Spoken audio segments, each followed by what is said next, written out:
Quero convidar os irmãos rapidamente a abrir um texto bíblico que se encontra em Mateus, capítulo 1, verso 18 até o 23.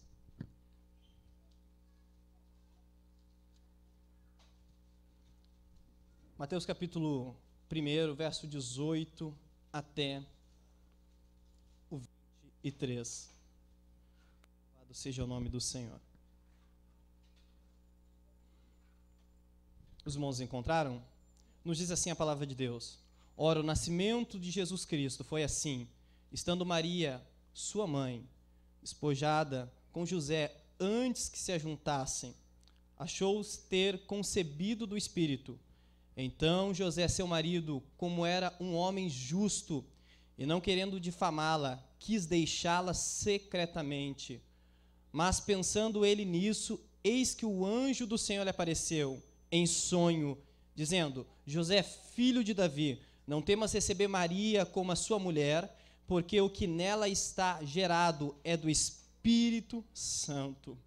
E dará à luz a um filho, e chamará o seu nome Jesus, porque ele salvará o seu povo dos seus pecados. Tudo isso aconteceu para que se cumprisse o que fora dito pelo Senhor, por meio do profeta, que disse: eis que uma virgem conceberá e dará à luz a um filho, e será chamado pelo nome de Emanuel, que traduzido é Deus conosco. Repetindo, irmãos, verso 21 e verso 23. Verso 21, e dará ela à luz a um filho, e chamará o seu nome Jesus, porque ele salvará o seu povo de seus pecados. Verso 23, e eis que uma virgem conceberá e dará luz a um filho, ele será chamado por nome o Emanuel, que traduzido é Deus conosco. Irmãos, os textos que nós temos aqui, que nos falam acerca de Jesus de Nazaré, que nos fala acerca do nosso Salvador. Interessante é, irmãos, que desde o início, desde o seu nascimento ou antes do seu nascimento, o diabo ele tentara fazer com que isso não acontecesse de diversas maneiras, não permitindo todo o inferno, tudo aquilo que ele tinha nas suas mãos para fazer, o fez, para que destruíssem, para que não acontecesse, pois sabia ele que estava por vir o Salvador do mundo. As suas tentativas todas falharam. Deus triunfou desde o início, mostrando que ele era Senhor e que precisava realizar aquilo que ele realizou por nós, quando enviou o seu Filho a morrer por nós na cruz. Mas sabemos que, mesmo o diabo tendo a sua tarefa, tendo falhado em sua tarefa, ele continuou a lutar para que este nome Jesus, ele não tivesse a importância que deveria ter dentro de nossos corações. Vendo ele que não poderia acabar com isso, interromper a isso, ele de uma forma estratégica até mesmo, fez com que algumas pessoas acreditassem que Jesus de Nazaré não é algo tão importante para nós, que este nome, que esta ideia, que este ser, que esta pessoa, que encarnou como homem, ele não é tudo que precisamos. Hoje, infelizmente, alguns termos, irmãos, que são definições exatas dele, têm se tirado o seu significado. Se fala de graça, irmãos, e algumas vezes se fala de graça tão estranha aos nossos ouvidos, tão distante do Senhor, que, em vez de ser uma graça, acaba sendo uma desgraça para as nossas vidas. Hoje se fala, irmãos, acerca da cruz sem o Cristo da cruz. Não passa de um madeiro. Hoje se fala, irmãos, de igreja sem ele, do próprio evangelho, que é uma boa notícia. Tirado ele do evangelho se torna uma má notícia, porque se tirar Cristo do evangelho, não conseguimos entender como é que o pecado foi pago, como é que Deus é justo, tantas coisas. São coisas, são pensamentos, são ideias, são artimanhas projetadas pelo nosso adversário. Hoje não se dá mais importância ao Cristo, aleluia. Que a Bíblia toda se resume nele, é interpretada nele, foi escrita por ele. Como foi lido, irmãos, aqui, todas as coisas foram feitas para Ele, irmãos, por Ele. Se nós pensarmos, irmãos, como alguns podem pensar, não, mas o Senhor Jesus é mais uma coisa do Evangelho. Esquecemos que Ele é o próprio Evangelho, que Ele é a própria pessoa, a boa notícia que nos veio a esta terra. Se pensarmos, irmãos, que Cristo é só mais uma coisa da igreja, é só mais um adereço, é só algo acoplado à igreja, nós nos enganamos, porque Cristo é o cabeça, é o que liga, é o que dá vida à sua igreja. Se pensarmos, irmãos, que Cristo é só algo mais na vida cristã, se entendemos que Cristo é a verdadeira vida cristã, nós fomos enxertados nele para vivermos nele. Como das suas várias tentativas, podemos ver na história, e interessante é que se analisarmos a história, e o certo é, irmãos, que o mundo ele não há de produzir luz, o mundo ele tem por característica produzir trevas.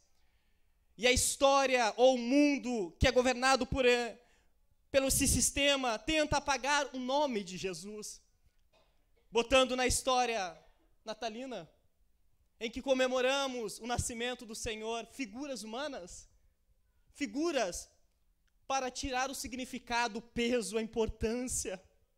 Sabemos que o mundo festeja o dia 25 de novembro como o dia do Papai Noel. Quem foi este personagem? Da onde tiraram esta ideia?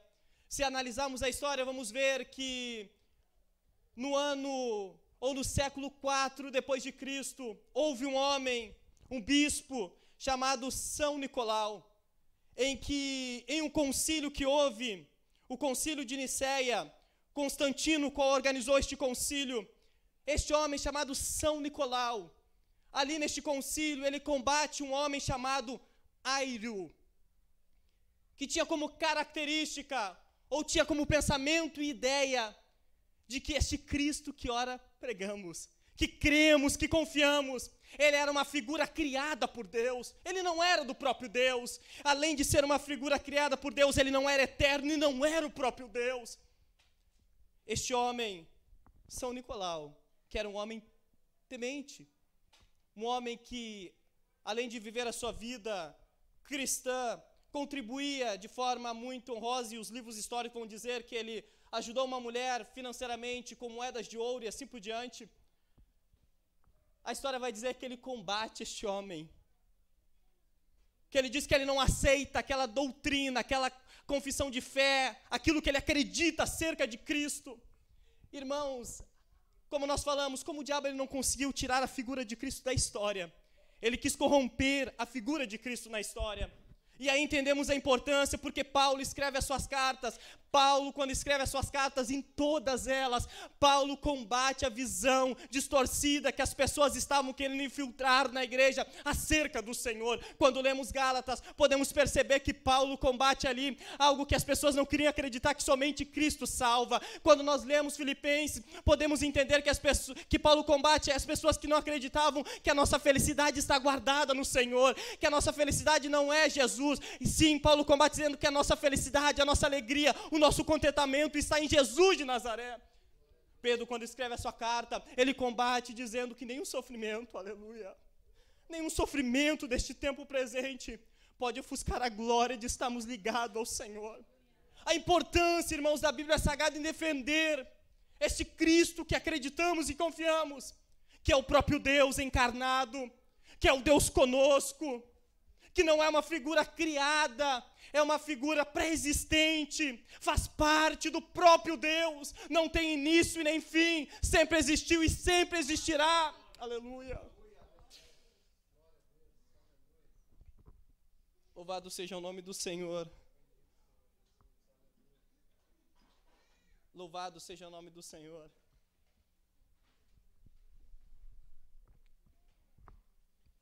Mas e aí, Ezequiel? Obrigado, pastor. E aí, irmão Ezequiel? O que aconteceu depois do século... Obrigado. Depois do século 14. Este homem morreu. E aproximadamente ali pelo século 10 depois de Cristo, conta a história que ele começou a ser, além de idolatrado, ter esta figura. Houve um dia em que festejavam a ele. Ali pelo século X começou a se misturar a ideia de presentes, ligando-se o que nós temos hoje como ideia do Papai Noel a este homem,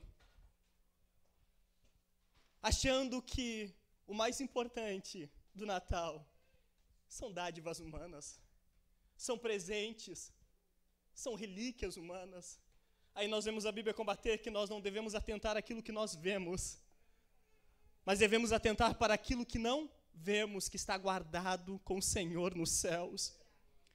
Tentando distorcer, em 1913, e alguns dizem que a Coca-Cola, ela é daquele ser, né?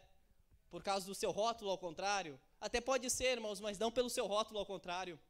Pela ideia projetada, maquiada, ilustrada para as nossas crianças. Em 1913, Coca-Cola fez um investimento pesado para que a ideia de propaganda da sua marca, mas também a ideia do Natal fosse o Papai Noel como nós vemos, dando presente às crianças, fazendo com que hoje, impressionante, tu pergunta para uma criança do Natal, ela não vai saber, irmãos. Só que como eu falei, irmãos, isso é o mundo. Não podemos esperar a luz do mundo. O problema é quando este pensamento mundano, diabólico, ele entra dentro de nossos corações e começamos a olhar as verdades bíblicas e alguns princípios referente com o olhar do mundo, achando que realmente o Natal é só presente, o Natal é só coisas humanas, que o Natal representa, o nascimento de Jesus é legal, mas o presente é melhor, as dádivas humanas são melhor. Olhamos para a Páscoa e gostamos do coelhinho, incentivamos nossos filhos ao coelhinho, ao doce, e esquecemos que por trás daquilo existe algo importante para as nossas vidas, importante para o teu filho, muito além de um presente que você pode dar. Tudo isso, irmãos, são coisas que nos fazem pensar acerca do verdadeiro sentido. E entendemos Cristo, irmãos. Entendemos Cristo partindo do pressuposto bíblico, o seu nascimento. E você poderia perguntar a Ezequiel, por que Cristo teve que encarnar como homem? E uma coisa interessante é, irmãos, que Cristo ele veio nesta terra como homem perfeito, mas nem por isso ele deixou de ser o Deus eterno. Ele veio nesta terra, sim, com duas naturezas, de um homem perfeito e de do Deus eterno, e será aqui pregado, irmãos, ensinado para vocês, para mim, para todos aqueles que acompanharam esta série. Com certeza iremos acompanhar, talvez não presente aqui, mas o pastor gosta de publicar bastante coisa pelas redes sociais, estaremos acompanhando isso também, este crescimento, este momento de nos encontrarmos e entendermos. Por que, irmãos, ele teve que vir como homem perfeito? E por que ele teve que vir como homem? A Bíblia vai dizer que ele teve que vir como homem, sim, irmãos. Porque se ele não viesse como homem, a sua história não passaria de um mito, como existem muitos que assim o falam. A sua história não passaria como um mito, não marcaria. Por que ele teve que vir como homem, Ezequiel? Sim, irmãos.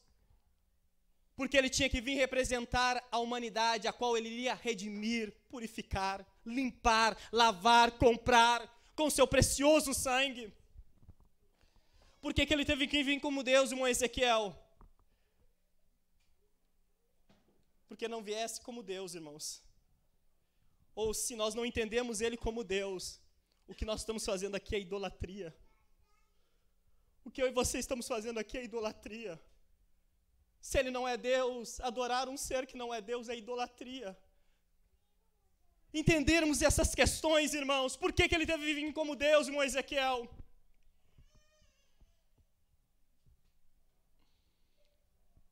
Porque ele é representação do Criador redimindo a sua criação.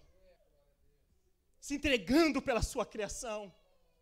Se entregando por aquilo que ele fez. E o próprio Cristo, irmãos, estava com Deus quando criou todas as coisas. Nós temos uma visão muitas vezes pequena acerca de Jesus de Nazaré, achando que Jesus é só nosso Salvador. Jesus não é somente Salvador, Jesus foi aquele que criou todas as coisas. Quando olhamos para a natureza, quando olhamos para este mundo, precisamos entender que Ele estava lá, criando todas as coisas junto com o Pai. A tua vida fora criada por Ele, por isso tanto amor, tanta dedicação, pois Ele projetou aquilo. Me lembro uma certa oportunidade, já falei algumas vezes ali no Jardim das Orquídeas, em que o Ezequiel, a minha empresa me chamou e disse: Ezequiel, tu precisa visitar, como é que é, Alexandre, quem trabalha com mercearia? Marceneiro, né?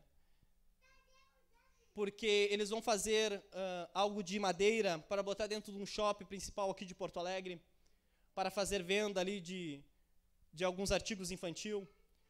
E tu precisa ir lá, Ezequiel, para analisar, para ver como é que vai ficar a situação das máquinas, se vai ter saída de ar, e isso e aquilo.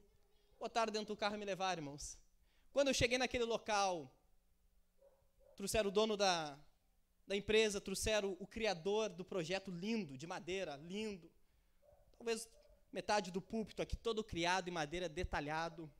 Aquele homem demorou muito tempo para fazer aquilo. Aquele homem projetou aquilo com amor, com carinho. E chega a nós, e fomos ali para analisar. Quando chegamos ali, percebemos que não tinha saída de ar que precisava para o computador. Falei que precisaria ser aberto um buraco. Falei assim, todo delicado, irmãos. Não, tem que abrir um buraco aqui. Ele, como tinha projetado aquilo, quase voou no meu pescoço. Mas se nós fizermos isso, se eu adaptar aqui, não, eu não quero modificar, eu não quero destruir, eu não quero que a obra que eu fiz com tanto amor, tanto carinho seja destruída. Não, mas vamos fazer aqui. Ele estava tentando, o dono da empresa, e nós vamos abrir um buraco aqui. Aquele homem não deixou, irmãos. Não deixou. Tanto que a sua obra-prima foi sem o buraco. Tamanho amor e carinho que ele tinha por aquilo que ele tinha feito. Não queria que aquilo fosse alterado, mudado, corrompido, como você quiser determinar. O amor de Deus por nós é muito maior, irmãos. Quando o seu projeto, através do pecado, ali foi danificado, corrompido, aquilo que ele tinha projetado para a história humana, de contato, de comunhão comigo e contigo eternamente, fora manchado pelo pecado, o nosso Deus poderia apagar a nossa história e continuar ou fazer outra. Ele decidiu por amor. Ele decidiu por amor se entregar pelo seu projeto, por aquilo que ele tinha criado com as suas próprias mãos. Algumas coisas, irmãos, precisamos entender porque ele veio como homem, para ser perfeito, sim. Para pagar o preço pelos nossos pecados, sim. Ele veio como Deus e por isso devemos adorá-lo, glorificá-lo. Negar, irmãos, negar Deus como homem, negar Deus, ou negar Cristo como homem, negar Cristo como Deus, não é função minha e tua. A Bíblia vai dizer em 1 João, capítulo 4, verso 2 e 3, quem o faz é o anticristo. É o espírito do anticristo. A nós, sim, devemos sim acreditar e crer, confiar, depositar as nossas vidas ali. Ele encarnou, irmãos, para assumir a forma humana. Por que, irmão Ezequiel? A Bíblia vai dizer que para sofrer em nosso lugar. E a Bíblia vai usar um comparativo muito interessante. O pastor Leão tem abordado muito nas terça-feiras aqui. Importante nós listarmos aqui aos irmãos que ele veio para ser o segundo Adão, sim. A representação deste primeiro homem que entrou o pecado, que entrou a queda, a separação e a morte. E há uma comparação com este segundo homem, segundo Adão, que entrou a restauração, a união com Deus, a vida, o perdão, irmãos. E ainda nos colocou diante de Cristo através da sua graça. Podemos entender ali que não somente essa comparação, sim, mas ali quando ele cita esse texto, em João, quando ele cita esse texto, irmãos,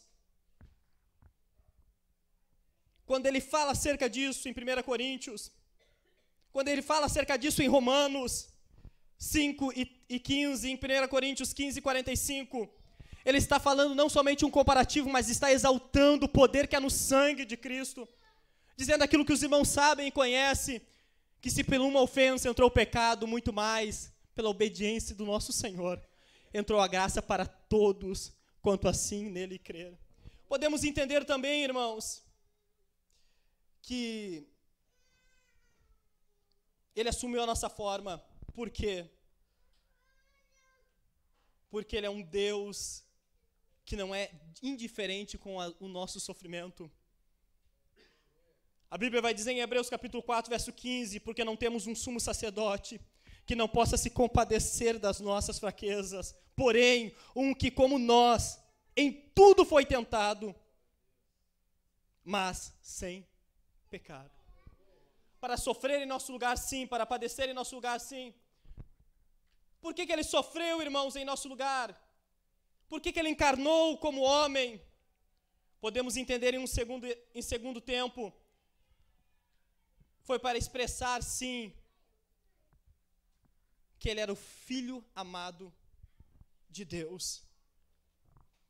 E quando nós pensamos nisso, interessante é, irmãos, que a Bíblia vai em diversos textos dizer, o próprio Deus dizer que em Cristo ele tinha o seu amor, em Cristo, e como diz em João capítulo 17, verso 24, que ali estava aquele que ele amava. Mas se nós continuarmos a leitura em João capítulo 17, verso 26, nós vamos entender que aquele amor que o Pai tinha para com Cristo, Cristo pede para com o Pai. E que amor que era esse, irmãos? O amor do Pai para com o Filho era um amor eterno, muito antes dele vir à terra. Que coisa maravilhosa.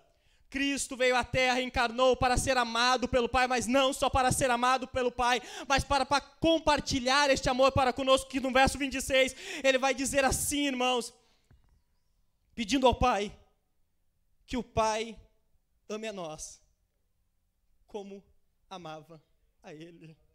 Que o amor do Pai esteja sobre nós, da mesma forma que o Pai amava a Cristo. Ou seja, Ele encarnou sim, irmãos, para expressar a exatidão do amor de Deus para com o homem, a mulher, a sua criação, através de Jesus de Nazaré. Terceiro, que eu quero me deter um pouco mais, irmãos, vai falar acerca por que Cristo encarnou. E o pastor leu aqui, para ser a imagem exata do Deus conosco. Ele sim, irmãos, veio ao mundo e encarnou para que por nós pudesse morrer na cruz do Calvário, para que houvesse uma oportunidade de salvação por mim e por você. Mas também Cristo encarnou e veio a este mundo para mostrar a exatidão do Deus a qual nós cremos e confiamos, ao ponto, irmãos, de que se nós não olharmos Deus, ou não temos uma concepção de Deus, ou não entendemos Deus, partindo do princípio de Cristo, isto é uma idolatria. A imagem, a revelação de Deus em Cristo, irmãos, é algo tão grande, é sublime, é completa, que tudo aquilo que é falado, é pensado, é olhado, é visto de Deus fora de Cristo é uma idolatria. Por quê, irmão Ezequiel? Porque a revelação de Deus está exatamente em Jesus de Nazaré. Se nós lemos em João capítulo 1, verso 18, irmãos, a Bíblia vai nos dizer que Deus nunca foi visto por alguém, como o pastor leu, o Filho unigênito que estava no seio do Pai, este é o que o fez o conhecer. Também vamos ler em João 12, 45, que diz, quem vê a mim, vê aquele a quem me enviou. Mateus capítulo 17, verso 23, que nós lemos, vai falar o Deus conosco. O interessante é que os discípulos chegam ao Senhor e dizem, Senhor, mostra-nos o Pai, que isso nos basta. Jesus olha para os seus discípulos e diz, eu estou convosco. Todos os dias vocês me dizem, mostra-me o Pai. Os próprios discípulos foram incrédulos para verem em Jesus a imagem exata do Deus Pai. Ou seja, Deus escolheu sim se revelar à sua criação. Deus escolheu sim purificar a sua criação, libertar a sua criação dos seus pecados. E isso está na pessoa de Jesus de Nazaré. Por isso ele nasceu, irmãos, para que ao olharmos para ele pudéssemos ver os atributos de Deus, a santidade de Deus, o amor de Deus, o cuidado de Deus e a justiça de Deus. A vida de Jesus, irmãos, é aquilo que precisamos para conhecer o Deus Criador dos céus e da terra. O mundo quer conhecer Deus. O mundo quer ser amigo de Deus. As pessoas querem conhecer a Deus. Se pergunta ali fora, todo mundo quer ser amigo de Deus, quer conhecer a Deus. Mas só existe uma forma, irmãos, de nós conhecermos a Deus, de nós sermos cuidados por Deus, perdoado por Deus. E isso é através do seu Filho, Jesus de Nazaré, que é a exata visão, que é a exatidão do Deus, Criador de todas as coisas. Não há, irmãos, não há como olharmos para Deus distante do Senhor, Jesus. Se nós olharmos para Cristo, não conseguimos enxergar Deus, irmãos. Não há na Bíblia Sagrada onde que você possa encontrar, porque tudo que se revela de Deus está em Jesus de Nazaré, aleluia. Por isso a importância dele em toda a palavra de Deus, e por isso a luta do nosso adversário para cegar o entendimento das pessoas, para diminuir a importância de Jesus dentro do cristianismo. Hoje parece que Jesus não é mais importante para algumas igrejas, para alguns locais, ele é algo a mais somente, mas ele é tudo, irmãos, que a igreja tem, tudo que a igreja precisa, tudo que a igreja terá para conhecer acerca do Deus Pai, está em Jesus de Nazaré. Conhecer Jesus, irmãos, é também conhecer o Deus Trino, porque nele, em Jesus, e quando conhecemos, sabemos que existe um Deus Pai. Em Jesus, e a própria Bíblia vai dizer que ele é um ungido de Deus. Sabemos que ele fora capacitado pelo Espírito Santo, ou seja, nele, irmãos, nós podemos identificar as três pessoas da Trindade. Exaltá-lo, glorificá-lo, é estar em unidade com o Pai, é estar em unidade com o Espírito e é ter o perdão de Deus sobre as nossas vidas. A Bíblia é repleta, irmãos, de exemplos bíblicos acerca disso, mostrando que todas as coisas estão nele, foram feitas por ele e para ele. Por isso a importância de entendermos que ele veio sim se entregar pela sua criação para redimi-la, que ele veio se entregar pela sua criação, para que a sua criação contemplasse, ele se revelasse a sua criação. Imagine você, contemple você o Antigo Testamento, a imagem que as pessoas tinham de Deus era uma imagem distante, era uma imagem que somente o sumo sacerdote nem podia ver, mas podia se aproximar um pouco. Agora a Bíblia diz que ele encarnou e habitou entre os homens, as pessoas puderam tocar no Mestre, as pessoas puderam pegar, imagine Maria, poder pegar o Mestre, amamentar o Mestre, pessoas puderam conversar, João pôde deitar no peito do Mestre, aquele que no Antigo Testamento não podia ser visto, contemplado, nem chegado próximo, agora estava no meio dos homens, estava andando entre os homens, estava ensinando os homens. Mas ainda assim a Bíblia Sagrada diz que não foi suficiente para nós. Ainda assim a Bíblia Sagrada diz que os homens amaram mais as trevas do que a luz. A nossa procura incansável por algo além de Jesus, a nossa procura incansável por algo além daquilo que a Escritura revela acerca dele, é algo antigo, mas eu trago um alerta à tua vida, você precisa dele, e somente dele. Nele está todas as riquezas de Deus para a tua vida, nele está o perdão de Deus para a tua vida, nele está o conhecimento de Deus para a tua vida. Lembrar deste ato do nascimento do nosso Salvador é lembrar de que Deus habitou na terra entre os homens. Homens que tanto mal lhe fizeram, homens que tanto lhe massacraram, com seus pecados, com as suas maldades, coisas que Deus não criou o homem para isto. Porém, ele quis habitar em nosso meio, para redimir a sua criação. E ele mesmo se encarnou por nós. Ele não mandou ninguém fazer. Temos a ideia, irmãos, de que algumas vezes, temos a concepção de que algumas vezes, de que o plano do Senhor, Jesus vir à terra, é um plano B de Deus. Que Deus, ele tentou com tantos homens no Antigo Testamento. Que Deus tentou com tantos homens e que, como não deu com ninguém, Jesus foi o plano B de Deus. Sempre no início era Ele. Tudo fora feito por Ele. O plano de Deus para nós sempre foi Jesus de Nazaré. Renegar este plano, renegar esta graça, renegar esta dádiva, é renegar a solução de Deus para a humanidade, que sempre foi uma, especificada e tida em Jesus de Nazaré. não pode ser substituída por Papai Noel, por Mamãe Noel, ou qualquer coisa Noel que você queira criar na tua cabeça. Nada pode substituir o nosso Senhor, aquilo que Ele fez, aquilo que Ele expressou, aquilo que Ele nos demonstrou na sua vida terrena, na sua morte, na sua ressurreição e vida do lado do Pai. Isso é tão importante, irmãos, para nós. Isso é tão importante para nós, de entendermos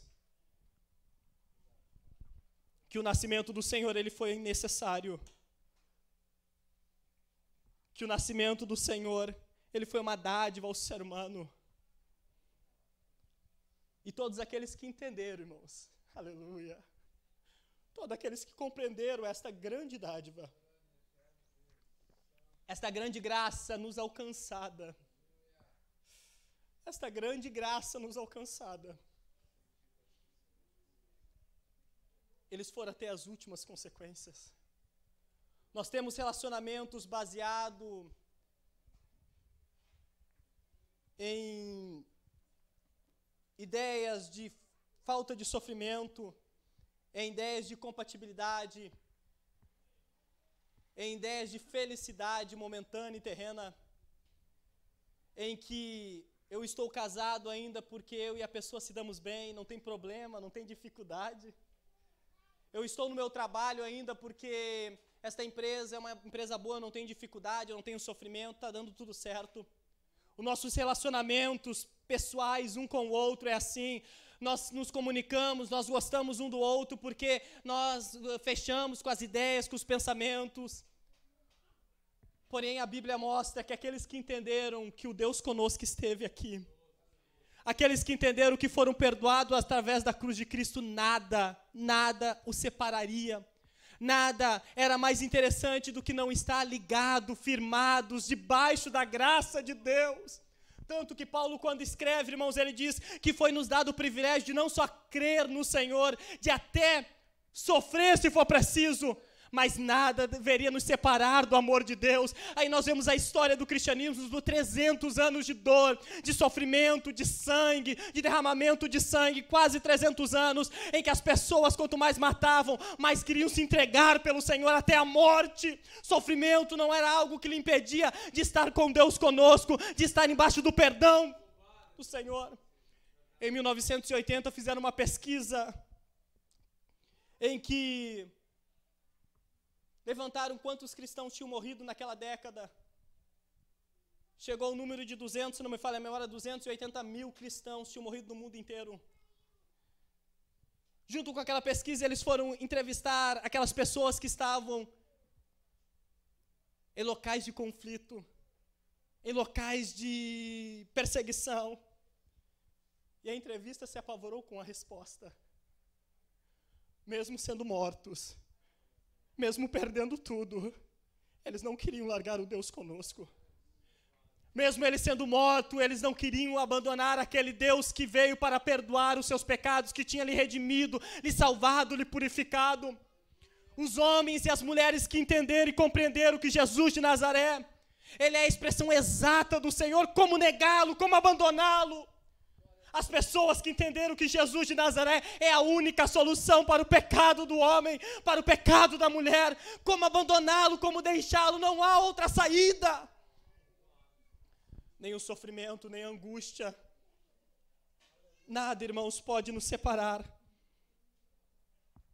porque entendemos e compreendemos tão grande dádiva e amor e oportunidade que Deus nos deu, mesmo nós sendo ainda pecadores, mesmo ainda nós sendo pessoas falhas, nos deu a sua graça, nos deu o seu amor. Se coloquem de pé em nome de Jesus. Nos deu a sua graça, nos deu o seu amor. Ele precisou sim nascer, irmãos, para de uma forma muito introdutória dizer a você,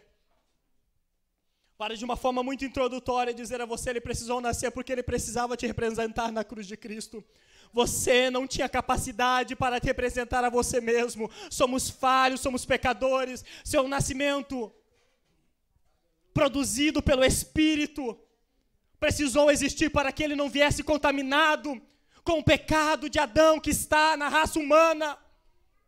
Sua vida santa era para mostrar que era possível sim, irmãos, estamos em conexão com Deus se Adão assim não escolhesse errar e pecar. A sua morte foi para nos trazer perdão e reconciliação com Deus. A morte na cruz, que é a sua graça passada, ela é tremenda, que nos garante o perdão e nos liga a um Deus amoroso na sua graça do presente e que nos dá esperança de olhar para frente na sua graça do futuro e um dia seremos transformados novamente como Ele é. Um dia seremos transformados novamente como Ele é. Ele precisou nascer, irmãos. Precisou morrer pelos nossos pecados, como aqui disse, neste texto que lemos. Precisou apresentar o Deus que se reconcilia com a sua criação novamente, para nos dar esperança no futuro de um dia nós estarmos nele.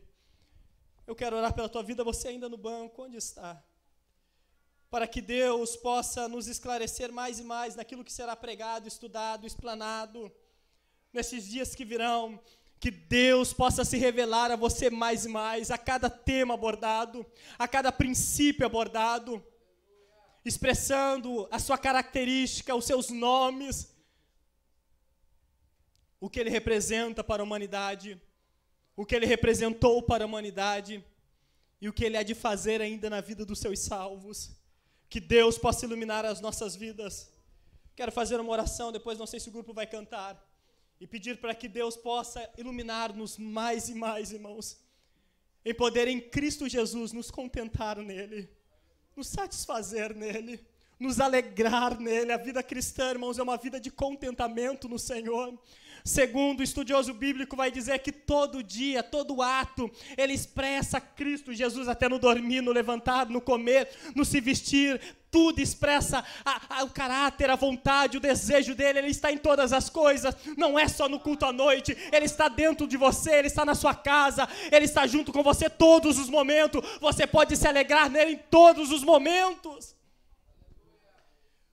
porque ele veio para expressar o Deus conosco, e não mais distante, mais próximo dos seus filhos, das suas filhas, daqueles que Ele redimiu com o seu sangue. Senhor Deus Pai amado e querido, estamos aqui na Tua presença, orando pela Tua igreja que aqui está. Sabemos, Deus, que é tanta coisa acerca da Tua vinda aqui na terra. As profecias que foram feitas no Antigo Testamento, e todas elas cumpridas, Deus, no Novo Testamento.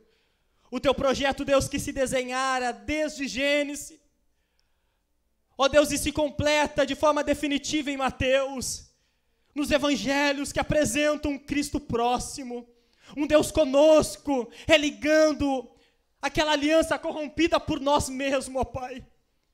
Há um descontentamento na vida das pessoas, há uma procura das pessoas por algo, ó Deus, além de Cristo, longe de Cristo, distante da cruz de Cristo, distante do Senhor, distante da revelação do Senhor que está em Jesus de Nazaré. Esta procura, Deus, incansáveis dos homens, mas eu peço que a Tua igreja possa ser alimentada pelo Senhor. Que aos ler os textos bíblicos, e ó Pai amado e querido, que a exposição de cada texto bíblico que será feito neste mês de dezembro, a Tua igreja possa ser edificada, que ela possa contemplar o Senhor, que ela possa ver o Senhor através da pessoa de Jesus de Nazaré, a sua vida perfeita, a sua morte perfeita, a sua ressurreição perfeita. Possa ser um exemplo para nós, Deus, possa ser uma motivação para nós, possa ser uma graça para nós.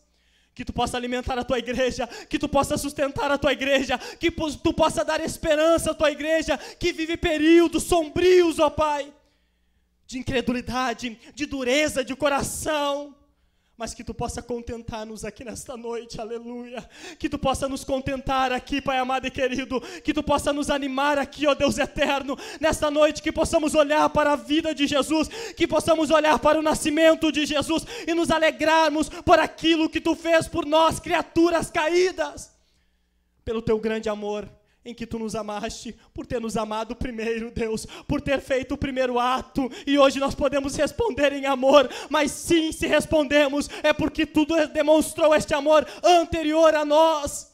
Toma em tuas mãos a tua igreja, toma em tuas mãos as famílias dos irmãos, que possam ensinar os filhos deles que Cristo é tudo o que eles precisam, que possam entender que Cristo é tudo o que precisamos, nada mais do que Ele, nada menos do que Ele, mas que possamos encontrar, viver, entender, compreender toda a pessoa de Jesus de Nazaré, toda a sua obra, toda a sua dádiva, toda a sua esperança. Toma em tuas mãos a tua igreja, Deus, toma em tuas mãos o teu povo. Oramos e pedimos a tua bênção, oramos e pedimos a tua graça, em nome de Jesus. Toma em tuas mãos, Deus. Graças a Deus, aleluia.